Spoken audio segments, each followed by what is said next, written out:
La minoterie tourne 7 jours sur 7. Avec le confinement, la demande est très importante. Émilie et David Blos, céréaliers, ont décidé de produire de la farine locale à base de blé et de sorgho. En février dernier, le couple décide d'investir dans un petit moulin. Aujourd'hui, il produit 1 tonne de farine par semaine. On ne s'attendait pas à ça, on est juste démarré, on est parti tout doucement, on ne connaissait pas du tout le marché. Et là, il y a un phénomène un peu particulier quand même, il y a une demande énorme. Et bon, on essaie d'y répondre avec les magasins avec qui on a commencé à travailler, et ça se passe très bien. Et voilà, ça explose. Un succès que ces agriculteurs doivent au rayon vide de la grande distribution qui importe de la farine d'Allemagne ou d'Italie.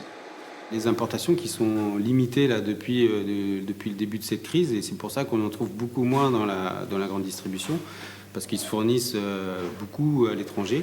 Donc aujourd'hui, les meuniers français et les petits producteurs comme nous sont obligés de répondre à ce besoin. Mais c'est pas un problème, on a tout ce qu'il faut pour le faire. Alors, tu as le petit nom de marqué dessus, ta commande. L'heure est aussi aux recettes de pain, gâteaux et autres gourmandises confectionnées à la maison. Jason Rousseau est justement venu s'approvisionner. Vous en avez acheté combien de farine? Là, il y a 5 kilos, ouais. Donc je pense que ça va faire assez longtemps. Je te pose ça où ? La majorité des clients de l'exploitation, ce sont les boulangers, les magasins fermiers et les particuliers. Émilie et David Blos espèrent que cet engouement durera après la pandémie.